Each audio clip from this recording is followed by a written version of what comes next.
Wajih from Canada. Sheikh, I wanted to ask regarding the adab around speaking about, scholars alive and who have passed away. So I mean, recently some people, they uncovered a fatwa of Sheikh al-Albani, rahimahullah, rahmatan wasi'ah, and they started saying that he made blunders and mistakes, and it's an aberrant fatwa. So I don't know, in my heart, I don't feel like this is correct, but could you tell us, like, is this kind of speaking of the scholars, is that correct or not? Okay, I will answer you, inshallah. Wajih from Canada says, there are people who would go and dig in the old archives of great scholars of Islam, such as Sheikh al-Albani, and come up with a fatwa that might be wrong. And they start to slander him, to speak ill about him, to criticize him. Well, akhi, this is too generic, but it's a rule of thumb. No one is qualified to criticize someone of the magnitude and the weight of Sheikh al-Albani except someone who is similar to him in rank, in knowledge, and in position.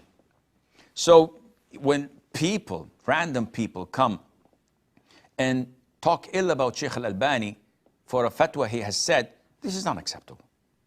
It's exactly like when someone comes nowadays and says, oh, Abu Hanifa, the great Imam, he was this, he was this, he was this, he was this, and he discredits him like he is a pupil in elementary school. What is this? This is Imam Abu Hanifa. Who spoke highly about him? Imam Shafi'i. He said, all scholars are children in need of Imam Abu Hanifa's knowledge. Who praised him? Who took knowledge of him? All the great scholars, tabi'in, tabi'in, and so on.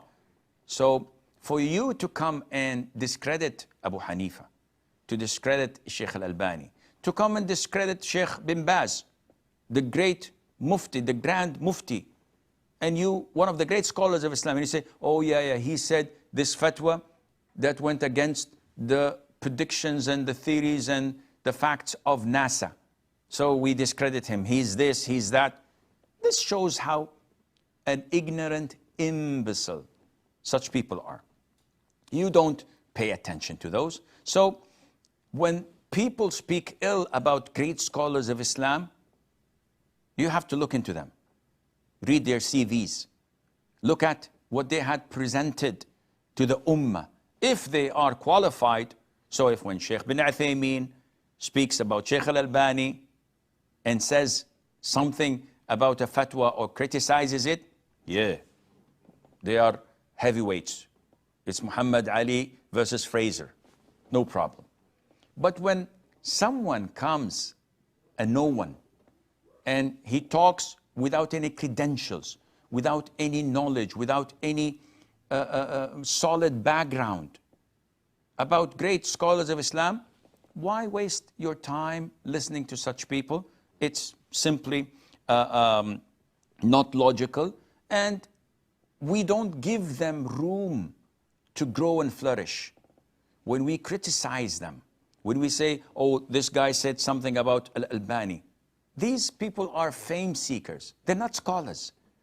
But if a scholar speaks about another scholar and he's just and fair and fears Allah Azza wa Jal and speaks the truth, it's not peer jealousy or peer pressure, then yeah, we may listen to that.